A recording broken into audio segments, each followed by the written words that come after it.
motivos. Pero bueno, vamos a hablar con Mario Zamora, él es diputado federal del PRI por Sinaloa, ex candidato a la gobernatura de Sinaloa. Mario, qué gusto saludarte, bienvenido. ¿Qué tal, Mario? Muy buenos días. Muchas gracias por esta oportunidad. Perdón que te interrumpa, pero no dicen que ellos son eso porque hayan nacido en Badiraguato. Hay mucha gente en Badiraguato, gente buena, gente valiente, gente decente. Sí, no, pero él lo dice, es que me señalan porque nací en Badiraguato. Yo no sé, ni siquiera sabía que era de Badiraguato, ahora lo sé, pero creo que no, los señalamientos no van por ahí, ¿verdad? Pues no, definitivamente no, y dudo mucho que el Departamento de Justicia de Estados Unidos, pues su argumento sea por dónde naciste, ¿no? Por favor, pero en fin. Eso es lo que estamos viviendo. Sí, habla de estigmatización, perdóname, cuando él mismo está, pues, de alguna manera estigmatizando al municipio. Oye, nada más para corregirme, ¿el senador Insulza también es de Badiraguato? También son, ya. Incluso creo que son del mismo pueblo, de Batequitas. Ya. Allá en Badiraguato. Vale. Pero casi toda su carrera y toda su vida la han hecho en la capital, en Culiacán, O sea, a lo mejor ahí nacieron, pero pues, la mayor parte de su vida pues no ha sido ahí. Ya. Oye, a ver, ¿sorpresa lo que viene de Estados Unidos, en tu punto de vista? Pues mira, yo más bien te diría que como el título de la gran obra de García Márquez, ¿no? Esto ha sido una crónica de algo anunciado. Sorpresa, pues para los que, pues yo creo que para los que no viven en Sinaloa o no conocen, pero como bien lo dijimos, el día de la elección, hace cerca de 5 años, en el 21, esa noche, una vez que sale el Instituto Electoral a decir el PREP, el famoso conteo rápido, pues yo salgo y digo, mira, pues está bien, reconozco ese conteo, si así lo quieren tomar, somos demócratas, pero les pido un favor, ya han soltado muchos de nuestros compañeros, pues de favor ya suelten al resto, ¿no? Ya cumplieron su cometido, querían quedarse con la elección, ya se quedaron con ella, es gente buena, de favor se los pido con toda humildad, suéltenlos y déjenlos que lleguen sanos y salvos a su casa. Recuerdo que eso se denunció en su momento, retenciones, por decirlo de manera eufemística, secuestros momentáneos contra opositores, Mario, en ese momento de la elección fue lo que se denunció. No, se denunciaron muchísimas cosas durante todo el camino de la elección.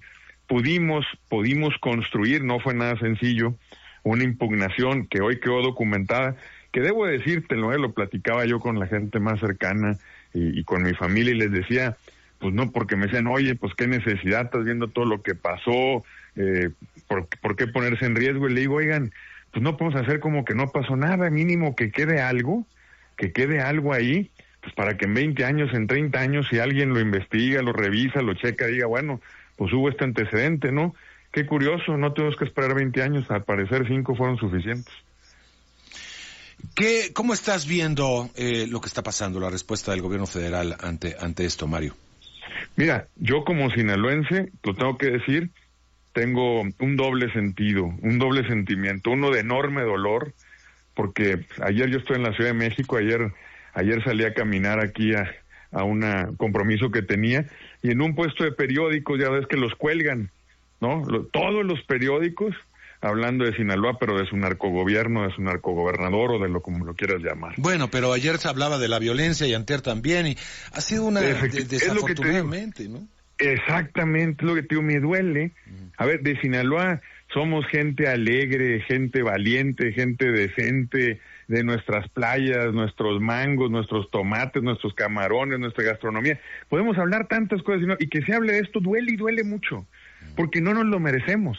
Y efectivamente, ¿cuál venía siendo la narrativa de Sinaloa? Pues cuántos desaparecidos, cuántos levantados, cuántos negocios cerrados, o cuántos soldados habían mandado como si quisieran construir un cuartel de Sinaloa.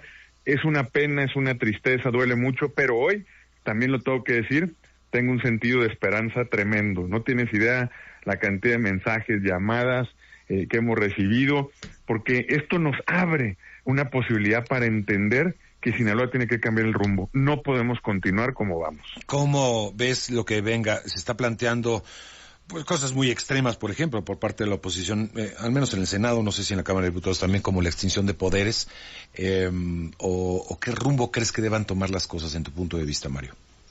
Yo creo que tiene que haber dos elementos que no pueden faltar: la verdad porque lo tengo que decir, y no se trata de hacer leña de árbol caído ni politiquería barata, todo lo contrario. Todos los que están en esa lista, el gobernador, el senador, el alcalde, los demás, quienes más aparezcan en otras listas, que seguramente incrementará esa lista, tienen todo su derecho a defenderse, no hay duda, y que lo hagan. Y yo que les pido con humildad, que lo hagan abiertamente y de manera transparente. No cabe la sospecha en Sinaloa. En Sinaloa necesitamos certezas, confianza.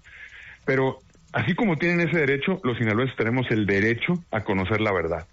Y yo le exijo de manera respetuosa al Estado mexicano y a la Presidencia de la República que investiguen y nos den a conocer la verdad. Lo merecemos. Creo que hay dos palabras fundamentales: verdad y justicia. Es el momento de que no quede en discursos, en propaganda, y que veamos hechos. Ya. Hay muchas cosas, además de la investigación contra estos 10 funcionarios, incluyendo al gobernador. Hay muchas cosas que todavía merecen una respuesta puntual a la sociedad, ¿no? ¿Qué pasó, por ejemplo, con la extracción o con lo que él argumenta secuestro, el propio Ismael Mayo Zambada? ¿Qué pasó con la muerte de Héctor Nemesio Cue, contra esta versión que ya fue echada prácticamente de inmediato atrás? Son muchas cosas, ¿no? Que explican también el nivel de violencia en el que está hoy el Estado, Mario. Sí, así es. Y yo creo que tendríamos que ir mucho más de fondo. Uh-huh. Mucho más de fondo, porque todo esto pasó porque en México se fueron rebasando, rompiendo, cruzando líneas rojas que siempre se habían respetado.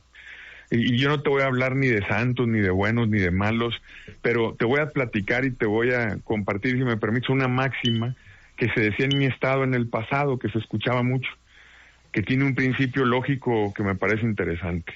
Los fuera de la ley no pueden ser la ley, porque cuando eso sucede, cuando el fuera de la ley se convierte en la ley, esto se hace una anarquía, y en la anarquía nada florece. Y es un poco lo que estamos viviendo en Sinaloa, y no nos lo merecemos los sinaloenses. Ahora, como decía mi abuela, el que toma chocolate, que pague lo que debe. Uh-huh. Y el que nada debe, pues nada teme.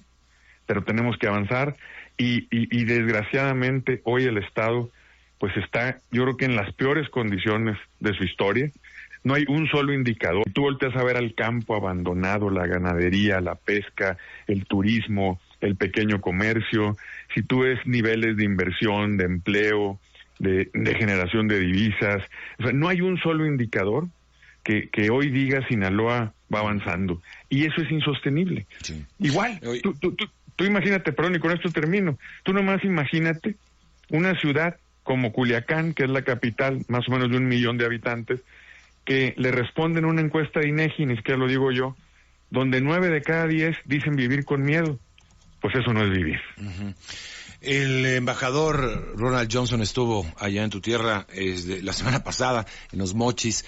Ahí telegrafió todo lo que venía y hablaba de lo que estás hablando, es decir, de si se quiere más inversión, se tiene que acabar con la corrupción, se tiene que acabar con la colusión del crimen organizado, y desafortunadamente, pues sí, lo vinculó al Tratado de Libre Comercio de América del Norte. ¿Crees que si no hay una respuesta positiva del gobierno mexicano en ese sentido, en esta exigencia, en esta presión abierta, pueda haber consecuencias en la renegociación del TEMEC? Pues yo creo que la ecuación es muy sencilla, tocayo. Mira, nadie va a poner en tela de duda que nuestro principal socio comercial y donde buena parte de la economía mexicana está sustentada es en nuestro tratado. Y cualquier economista con 2 dedos de frente te dijera pues que lo es, y que sería importante y que es una buena oportunidad de integrarnos todavía aún más y sacarle mayor provecho, ¿verdad? Entonces, por defender a algunos políticos que se entregaron al crimen organizado, vamos a poner en riesgo el trabajo, la posibilidad de salir adelante de millones de familias en México. No creo. Al final del día, yo estoy convencido, pues la presidenta es presidenta de todos los mexicanos, antes que ser presidente o responsable de un partido político. Y si este partido político, para llegar, tuvo que hacer lo que se piensa o se dice que se hizo, pues allá ellos. Pero México no tiene por qué pagar esas consecuencias. Mario, pues estaremos muy pendientes a ver cuáles son los siguientes pasos. Te agradezco mucho y seguimos en comunicación, si me permites. Claro que sí, al contrario, muchas gracias a ti por la oportunidad. Un saludo a todos y feliz fin de semana. Gracias al diputado federal Mario Zamora, por Sinaloa, diputado del PRI, ex candidato a la gubernatura de Sinaloa. Él compitió con Rubén Rocha Moya y bueno, fue parte de las denuncias estas que se presentaron sobre la participación en el proceso electoral del crimen organizado. Una denuncia que quedó ahí. 8 de la mañana, 20 minutos. Vamos con el reporte vial, Ángel.